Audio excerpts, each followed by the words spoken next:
Welcome to the Dickinson College Expert Show, where we connect you with expertise and insight from the scholars at Dickinson College. I'm Craig Lane. Thanks for joining us. We have Associate Professor of Music James Martin with us today.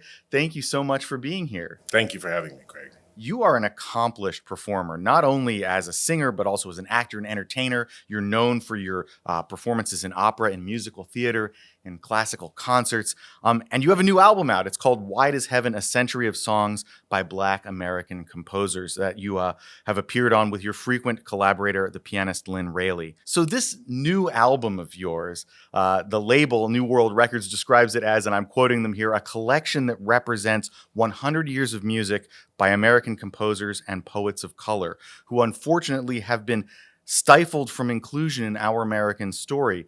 How did you choose which composers and pieces to include on this new album? Yeah, there's a lot of music that's been left on the cutting room floor. I've had a real great fortune to work with a lot of artists who have passed on music to me, my teachers, my mentors, my coaches. They've made me aware of this music and other music I've come across myself, finding new composers as well as ones who have been forgotten. It sounds to me like, especially the way the label describes this, that was one of the goals here, was to highlight these composers who have been forgotten. We should also say that the New York Times gave this album a glowing review. They called it varied, moving, and entertaining. So that's absolutely wonderful. Is there a piece that's your favorite on this album? The one I like is actually David, which the title is quoted from, Wide as Heaven. It talks about finding peace and rest in the stars, that there is a pasture wide as heaven where all will be forgiven. There's a big theme of spirituality and of openness. So there's a pasture wide as heaven where all will be forgiven. I can sleep, you can sleep, we can sleep. Talking about that heaven is wide open. And there's another piece on the track on the piece called Elysium, which talks about the hallowed halls, alludes to the hallowed halls of the Greek and Romans, and so that hall was oftentimes closed to Black Americans, and so the piece wants to open up that space and say there's more than enough room for everybody at the table. So that's where I got the name of the piece, and I love the piece itself. The music to David is just beautiful. It is absolutely beautiful. The album is a tremendous accomplishment, and tremendous that it highlights so many composers that maybe have been left out of canon just because they were composers of color. You have a tremendous tradition here. So this is building on your history as a performer.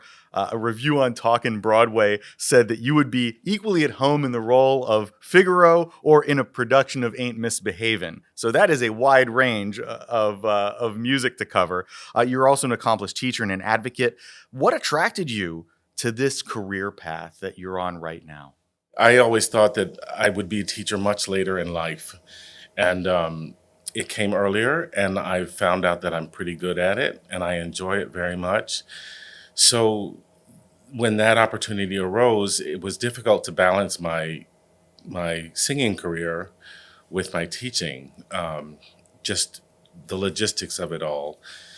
And I've managed to do that, and Dickinson has been great, the right place for it to flourish. So, yeah.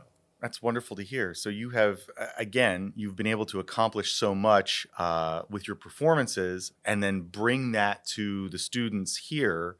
What sort of advice and molding do you give them based on what you have done with your musical career outside of academe? I would encourage them, and I have encouraged them to explore their passion, and who knows where your career path will take. We try to impress upon our students is that you're a musician for life. However, that doesn't mean that you're a performer, or it doesn't mean that you're necessarily a scholar. It means that music is a necessary part of your life. It is the ultimate team sport. right? Everybody relies on everybody else, but we're working towards a common goal that is for the beautiful. To be a musician, I think, is a fine career and a fine life. It's hard, it's difficult, but it's a good thing, and a noble cause, I think. I would absolutely agree with you. It is a calling in many ways, is it not?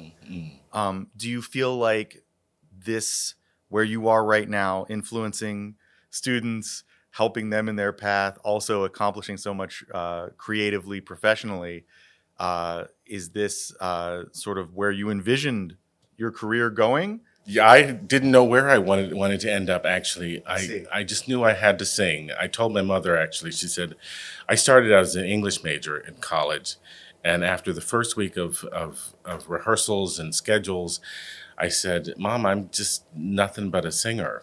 Not a singer. I was a musician at the time. I played the oboe. That was my." I said, so I switched to being an oboist.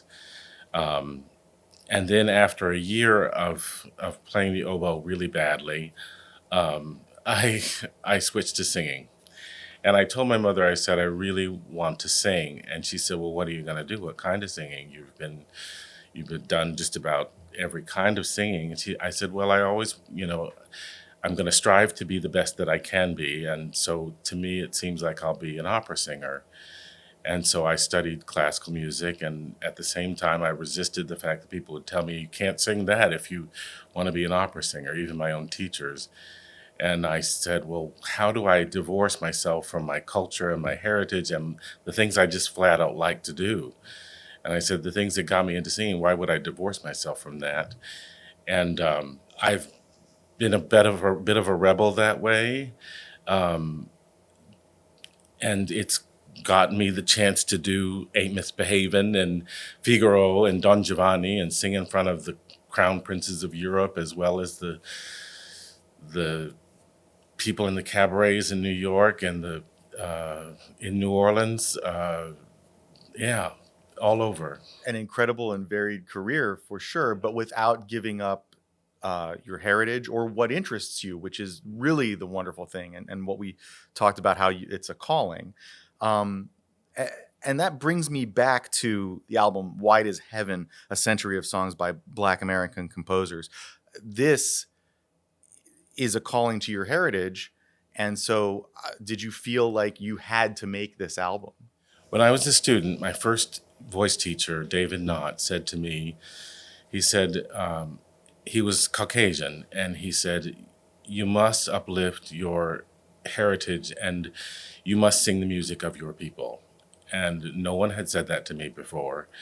No one had charged me with that, and he did. And as a result, he said it at the same time he gave me a box of music that he had collected, because it was something that was passionate to him, civil rights and human rights, and so and new music. So he was always interested. He was never interested in being here yesterday, sometimes not even today, but he was always interested in preserving what we have, but he was curious about tomorrow. And he imparted that to me, and as a result, I've been collecting songs since I was a first-year college student. So this is very much my life's work. Some of these songs I've been singing since I was a freshman in college. So deeply personal to you then. Yes, and even more so with the spirituals, where there's only one spiritual on the album,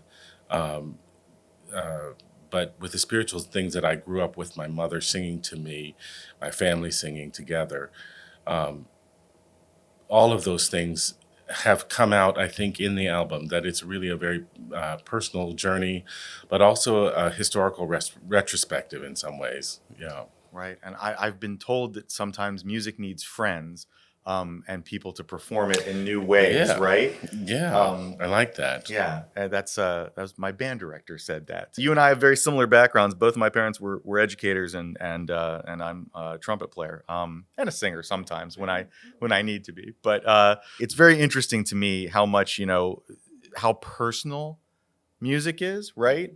It's incredibly personal to you. And so you are able to give a little piece of yourself to the audience.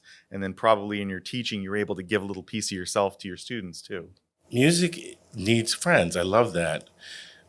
Without the friends of music, it's nothing. Music is nothing. It doesn't exist. If it's not, if it's if it's printed on a piece of paper, that's not music. That's ink and paper. But music needs someone or something to make it live.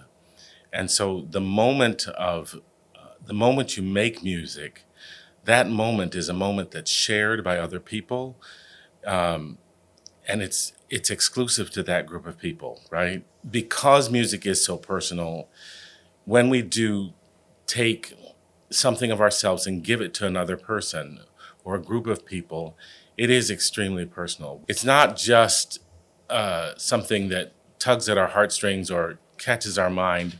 It's the moment, right? The moment that we're living in. It has a specific time and a place and a point of view that makes it more than just something to do or something to make you feel good. It charts our history. It takes the temperature of the times that we're in. That's why I do it. I think it's most where life should be. If we could all just sing together, kind of fun. It would be kind of fun, absolutely. Well, Associate Professor of Music James Martin, thank you so much for being with us on the Dickinson College Expert Show. We really appreciate your time. The new album is called Wide as Heaven, A Century of Songs by Black American Composers. It's on New World Records. Thank you for joining us for the Dickinson College Expert Show.